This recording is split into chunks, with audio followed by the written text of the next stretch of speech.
Welcome to Ayurveda learning classes. तो दोस्तों आज अपन बात करने वाले हैं रचना शारीर के पांचवें टॉपिक के बारे में। अपने ने तो शारीर पहले इससे पहले वाले वीडियो में पढ़ लिया है। अब अपन डिस्कस करने वाले हैं कला शारीर के बारे में। अब कला शारीर की डेफिनेशन देखें। जैसे कि कला शारीर को कंपेयर किससे करोगे तो मेम्ब्रेन्स होती है ना, तो उनको क्या कहते हैं, अपने आयुर्वेदा में कला कहते हैं। अब अपन देखते हैं सबसे पहले इसकी डेफिनेशन। तो कला आपको याद होनी चाहिए इसकी डेफिनेशन। ये बहुत अच्छा श्लोक है सुश्रुत का है। कला खलु अपि सप्त भवन्ति धातु आशय अंतर मर्यादा। क्या बोला? कला खलु अपि सप्त भवन्ति धातु आशय अंतर मर्यादा। तो यहाँ पर क्या बोल रहे हैं कि शरीर में कलाएं कितनी होती है? 7 होती है ना। सप्त भवन्ति मतलब 7 होती है। जो धातु और आशय हैं इनके जो अंतर की मर्यादा होती हैं उसे क्या कहते हैं? कला कहते हैं। खलु मतलब कहते हैं, है ना। ये समझ में आ गया कोटेशन? तो ये ध्यान रखना है, कोटेशन बहुत इंपॉर्टेंट है। ठीक है। शिशुद ने शारीरिक स्थान चौथे में बताए हैं कि कला खलोपी सप्तभवंती धातु आशय अंतर मर्यादा। धातु और आशय के बीच में जो क्लेद होता है ना, क्लेद होता है, अपन जानते हैं क्लेद क्या है। तो क्लेद है वह अपनी धातवा अग्नि, जो उसकी अग्नि है उसकी उष्णता से क्या हो जाएगा? पक जाएगा और कला के रूप में बदल जाएगा। देखो मैं आपको इसको एक डायग्राम से बताता हूँ। जैसे कि यहाँ पर ये अंदर की ओर एक धातु हो गई है ना, ये धातु हो गई। अब बात करते हैं जो आशय है, किसी आशय में होगा धातु तो आशय हो गया। अब जो धातु है वो उसकी धातवा अग्नि से जो क्लेद है उसको पका देती है, तो वो क्या बन जाती है? कला बन जाती है। ठीक है। अब आशय और आश्रय आप जानते हो। आशय क्या है? धातु, यानी धातवाशय। मूत्र है तो मूत्राशय, मल है तो मलाशय, आम है तो आमाशय, है ना। आशय क्या होता है ये आप जानते हो, पहले वाले वीडियो में बता दिया है मैंने अच्छे से। तो ये चीज़ है यहाँ पर, इससे अपन समझते हैं। अब देखो यहाँ पर स्वरूप बता रहा है कि इससे अपन याद क्या स्वरूप होता है कला का। तो कला के बारे में एक कोटेशन आपको याद होना चाहिए। यथा ही शार काष्ठेषु छिद्मानेषु दृश्यते तथा ही धातुर्मांसेषु छिद्मानेषु दृश्यते। ये तो कॉमन है यहाँ तक। फिर यहाँ भी कॉमन है, बस आपको याद रखना सार और उसी प्रकार धातु, है ना। इनको तोड़ तोड़ के कोटेशन को याद करा करो। और जो मैं नोट्स में कोटेशन बता रहा हूँ वो आपको याद होने ही चाहिए, है ना। क्यों होने चाहिए? क्योंकि मैं बहुत मिनिमम कोटेशन बताता हूँ। ऐसा नहीं कि कोटेशन भर के बता दिए, फिर तो बुक में और मेरे नोट्स में क्या अंतर रहेगा। इसलिए आपका ये डाउट रहना ही चाहिए कोटेशन कौन से पढ़ने हैं। जो मैं बता रहा हूँ ना वो तो एटलीस्ट आपको याद होनी चाहिए। और आपकी मर्जी, यदि जाना चाहो ज़्यादा तो वो आपकी इच्छा, है ना। लेकिन ये एटलीस्ट इतना तो आपको होना ही चाहिए। तो मैं बता रहा था आपको, स्वरूप बता रहा था कला के। यथा ही शार काष्ठेषु छिद्मानेषु दृश्यते। जिस प्रकार से अपन पेड़ को क्या करते हैं, उसकी काष्ठ को हटा देते हैं, है ना। उसमें क्या दर्शन होता है? काष्ठ को हटाने बाद मतलब उसकी त्वचा होती है उसको हटा दो बाहर से, तो उसके अंदर का पार्ट का दर्शन, उसका सार है वो दिखेगा कि नहीं दिखेगा? दिखेगा। उसी प्रकार यदि अपन धातु को हटा देते हैं, है ना, धातु और मांस को यदि आप निकाल दो, आपके हाथ में से काट दो, तो अंदर जो मेम्ब्रेन रूप में दिखेगी वही क्या होती है? कला होती है। तो यहाँ यही बोला इंक्योटेशन में, है ना। फिर क्या बोल रहा? स्नायु बीज से प्रतिचन्नान संतताश जराविणा श्लेष्मणा वेष्टितान चापी कला भागस्नुतान विदु। यानी कि स्नायु से ढके होने पर जरायु से व्याप्त तथा श्लेष्मा से निर्मित भागों को कला कहते हैं। क्या बोला? स्नायु बीज से प्रतिछन्ना, स्नायु से ढके हुए संता संतताश जरायुणा, जरायु और से व्याप्त तथा श्लेष्मा से निर्मित, श्लेष्मा वेष्टितान चापी, श्लेष्मा से कला भागास्तुतान और कला कहते हैं। ठीक है। तो ये आपको याद होना चाहिए। पहला एक कोटेशन बता दिया, फिर ये 2 कोटेशन और याद होने चाहिए। ये आपको समझ में आ ही गया होगा, है ना। जिस प्रकार से मैंने इधर बता रखा है कि ये एक पेड़ है, उसको बाहर काष्ठ काटी तो आपको सार भाग के दर्शन हुए। उसी प्रकार यदि मांस को हटा दे तो आपको धातु कला के दर्शन होते हैं। ठीक है। अब इसके भेद के बारे में पढ़ते हैं। तो भेद के लिए मैंने एक ट्रिक बना रखी है, कैसे याद रखोगे। मिस्टर, मिसेज, पुपीसू। अब आप कभी भूलोगे नहीं, मिस्टर आगे आता है ना। कभी भी अपन नाम लिखते हैं किसी का भी तो पहले उसके पति का नाम लिखते हैं, है ना। जैसे ज्योति, संगरूपा, है ना। तो पहले किसका नाम आया? मिस्टर, मतलब कि पति का नाम आया। फिर किसका आया? मिसेज का। तो इसलिए आप भूलोगे नहीं, मिस्टर, मिसेज, पुपीसू। मिस्टर एम से क्या हो गया? मांस धरा, रक्त धरा। फिर मेदो धरा, एस से श्लेष्म धरा, पू से पुरुष धरा, पी से पित्त धरा, शू से शुक्र धरा। तो मिस्टर, मिसेज, पुपीसू। जबकि मैंने आपको क्या बताई थी? त्वचा में आलो, श्वेता, वेरोमा, 7 प्रकार की थी त्वचा, और 7 ही प्रकार की क्या है? कला है। ठीक है। तो ये ध्यान रखना, मांस धरा, रक्त धरा, मेदो धरा, श्लेष्म धरा, पुरुष धरा, पित्त धरा, शुक्र धरा, ये कला के। अब अपन 1 बाय 1 एक कला को पढ़ते हैं अपन। ठीक है। यहाँ पर कुछ गणनाथ सेन ने बताई कि पतले रेशमी वस्त्र के समान भिन्न भिन्न प्रकार की रचना वाली और सभी आशयों को अंदर तथा बाहर से ढकने वाली झिल्ली क्या कहलाती है? कला कहलाती है ना। मॉडर्न में आप आपकी बुक में डायग्राम देख सकते हो, है ना। और जो अपने आयुर्वेद का पोर्शन है, क्यों? क्योंकि मुझे कम भी पढ़ाना और इतना पढ़ाना है कि एग्जाम के क्वेश्चन आराम से सोल्व हो जाए आपके आयुर्वेद के, है ना। इनसे आराम से आपके आयुर्वेद के क्वेश्चन सोल्व हो जाएंगे, है ना। ऐसा नहीं कह रहा हूँ कि आपके हाईएस्ट नंबर आ जाएंगे, ऐसा मैं बिल्कुल नहीं कह रहा हूँ, टॉप कर जाओगे, ऐसा नहीं कह रहा हूँ। टॉप तो तभी करोगे जब आप पूरी बुकें पढ़ोगे अच्छे से, है ना, कोटेशन याद करोगे। लेकिन ये है कि ज़रूर कि आप एनाटमी का डर ज़रूर खत्म हो जाएगा कि यार इसमें कुछ अच्छा नहीं कर पा रहे, बिल्कुल खत्म हो जाएगा इन नोट्स को पढ़ने के बाद, ठीक है। फिर बात करते हैं अपन 1 बाय 1 बात करें तो देखो यहाँ पर सबसे पहले मैं मांसधरा कला की बात करते हैं।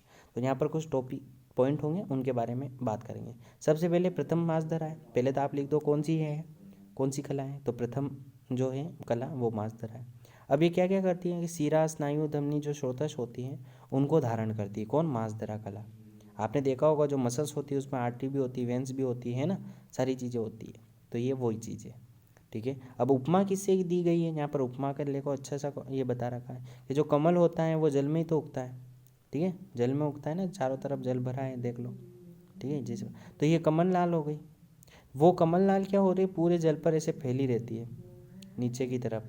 तो उसी प्रकार अपने शरीर में जो मांसधरा कला है उस पर भी क्या होती है? सीरा, स्नायु, धमनी, श्रोतश ये फैले हुए होते हैं। तो ध्यान रखना पहली उपमा तो इस मांसधरा कला में दी, है ना। अब देखना नेक्स्ट कोट जो कला उपमा है वो कौन से अगली कला में देगा। देखो रक्तधरा कला है, तो रक्तधरा कला में क्या है? दूसरी रक्तधरा कला हो गई। विशेषतः शिराओं और यकृत, आपको पता है कि जो रक्त है वो किस में? शिराओं में बहता है, लीवर में और प्लियामिस स्प्लीन में, है ना। इनमें विशेष रूप से ये रक्तधरा कला होती है, ठीक है, ये आपको समझना है। उसके बाद देखो उपमा क्या दी है, जैसे दूध वाले वृक्ष आपने देखे होंगे, जैसे आँख का प्लांट ले लो, उसको आप जैसे ही काटते हो तो उसमें दूध निकलता है कि नहीं निकलता है ना। तो उसी प्रकार अपने जो रक्तधरा कला है उसको भी यदि काटेंगे तो रक्त निकलेगा, है ना। तो ये चीज़ ध्यान रखनी है आपको, ओके। अब अपन देखते हैं अगली कला के बारे में। तो अगली कला क्या कहती है कि अगली कला कौन सी है? मेदोधरा कला, है ना। रक्तधरा के बाद कौन सी आ गई? मेदोधरा कला। अब मेदोधरा कला में क्या याद रखें? तीसरी कला है। सब प्राणियों में उदर तथा छोटी हस्तियों में होती है। आप ध्यान रखना जो बड़ी हस्तियाँ होती हैं उनमें क्या होता है? मज्जा। क्या होता है? मज्जा। अंदर बोन मेरो होता है क्या? नहीं होता है, बड़ी लेकिन छोटी छोटी हड्डियों में क्या बोन मेरो होगा, है ना। वैसे कॉन्सेप्ट ये नहीं है इसका बोन मेरो होगा कि नहीं होगा, ये कॉन्सेप्ट नहीं है, ये तो सिर्फ याद रखने के लिए बता रहा हूँ मैं आपको। लेकिन छोटी हड्डियाँ होती है उसमें क्या होता है? सरक्त यानी मेद होता है। क्या होता है? तो मेद कहाँ पर होता है? छोटी हड्डियों में। बड़ी हड्डियों में क्या होता है? मज्जा। तो मेद धरा कला कहाँ पर पाई जाएगी? छोटी हड्डियों में, है ना। सभी प्राणियों के उदर तथा छोटी हड्डियों में पाई जाती है। उदर तो आप जानते हो, एडिपोस टिश्यू सबसे ज़्यादा एब्डोमेन में जहाँ लटक रहे होते हैं ना, उधर पूरा फैट जमा होता है। अब बात करते हैं अपन शुद्ध मांस में जो स्नेह होता है उसे वसा कहते हैं। ध्यान रखना है ये बात कि जो शुद्ध मांस है ना उसका जो स्नेह भाग है वो वसा कहलाता है, ठीक है। अब बात करते हैं श्लेष्मधरा कला के बारे में। तो श्लेष्मधरा कौन सी? चौथी कला हो गई। प्राणियों की सभी संधियों में पाई जाती है ना, जितनी भी जॉइंट्स हैं उनमें क्या पाई जाती है? श्लेष्मधरा कला पाई जाती है, ठीक है। उपमा कैसे दी? अब जो कोई भी पहिया ले लो, है ना, जैसे कोई साइकिल का पहिया ले लो, जब तक उसमें तेल नहीं डालेंगे, है ना, ऑयल डालते हैं अपन, वो नहीं डालेंगे तो क्या वो फ्री चलेगी? क्या वो साइकिल नहीं चलेगी, है ना। तो ये सिंपल वही उपमा दे के बता रहा है कि जिस प्रकार अक्ष में, है ना, अपन क्या स्नेह नहीं डालते तब तक वो क्या हो जाएगी। इसीलिए अपने उसका कंपेयर करके बताया श्लेष्मधरा कला में भी यदि अच्छे से श्लेष्मधरा कला है तो आराम से अपन दौड़ भाग कर सकते हैं, यानी कि अपने जॉइंट में तकलीफ नहीं आएगी जब भी, है ना। आपने पढ़ा होगा साइनोवियल मेम्ब्रेन जैसे ही वो हो जाती है तो उसमें क्या हो जाता है? अर्थराइटिस हो जाता है। तो वो इसे कंपेयर करके बता रहा है। अब पाँचवीं छठी पढ़ते हैं अपन, तो पुरुषधरा कला हो गई। पुरुषधरा कला कौन सी हो गई? जो पुरुष का धारण करे। पांचवी कला हो गई कोष्ठ के अंदर पक्वाशय में स्थित मल को विभक्त करने का काम कौन करती हैं? पुरुषधरा कला करती हैं। ध्यान रखना जो मेन पार्ट है उससे मल को अलग करने का काम पुरुषधरा कला करती हैं, ध्यान रखना। यकृत एवं कोष्ठांग अंगों में समर्पित आंत्र में समर्पित हुई मलधरा कला उंडुक में स्थित मल को विभक्त करती है। ये बात अपन पढ़ चुके हैं, है ना। छठी अपन देखते हैं पित्तधरा कला। छठी कौन सी होगी? पित्तधरा कला आमाशय में निकलकर पक्वाशय की ओर जाने के लिए आए चारों पर जो आ खा पी ले। आ खा पी ले मतलब याद रखना 4 प्रकार का भोजन होता है। आ खा पी ले, है ना, आसित खादित पीत ले, ऐसे याद रखना इसको, है ना, आ खा पी ले, ठीक है। तो आमाशय में निकलकर पक्वाशय की ओर जाने वाले चारों प्रकार का भोजन जो आसित खादित पीत ले के अन्नपान को धारण करती हैं और उचित पीत से उन्हें पचाती है या पाक करने का काम करती है। कौन करती है? पित्तधरा कला। पित्तधरा करने का कौन सा काम करती है ना। आमाशय से जो निकल कर, आमाशय मान लो ये है, तो यहाँ से निकल कर ये आई जाए डिओडिनम में, तो डिओडिनम में ही तो आता है पेंक्रियाटिक जूस जो कि पाचन करता है। तो ये वही चीज़ बोल रहा है ना, लेकिन किसमें? आयुर्वेद में ऐसे बता रखा है। अगली देखते हैं अपन लास्ट वाली, तो शुक्रधरा कला। शुक्रधरा कला 7वीं है, सर्व शरीर में होती है। उपमा क्या दी गई है? जिस प्रकार से दूध में घी विद्यमान होता है, गन्ने में गुड़ विद्यमान होता है, उसी प्रकार मनुष्य में क्या विद्यमान होता है, शुक्र, है ना। इसीलिए ध्यान रखना, शुक्राशय में क्या होता है, पूरी बॉडी क्या हो जाती है, कमजोर हो पड़ जाती है। तो जो कि प्रसन्न मन होकर स्त्री प्रसन्न करने वाले पुरुष में सर्व शरीर में रहने वाला शुक्र हर्ष के कारण कहाँ पर आ जाता है ना, पेनिस में आ जाता है, उपस्थ में आ जाता है। तो वो चीज़ क्या हो गई, वहाँ पर अपने को शुक्र के दर्शन हो गए, है ना। फिर बोल रहा है बस्ती धारा नीचे 2 अंगुल दक्षिण वाम की ओर स्थित शुक्र धारा कला में पाचित होते हैं। ये वो इस जो है ना टेस्टिस, उसके जो मेम्ब्रेन पाई जाएगी वो शुक्र धारा कला होगी।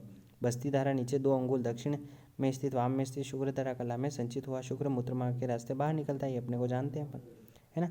तो ये चीज़ अपन ने सातों त्वचा पढ़ ली। क्या ट्रिक थी इसकी, मिस्टर मिसेस पूपीसू, तो ये ध्यान रखना ये चीज़, है ना। तो यहाँ पर अपना कला वाला टॉपिक पूरा होता है, ठीक है। और यदि आपको वीडियो अच्छा लगता है तो कमेंट, लाइक और शेयर ज़रूर करें और अपने दोस्तों तक भी ये वीडियो पहुँचाएं ताकि सभी को लाभ हो, ठीक है। Thank you.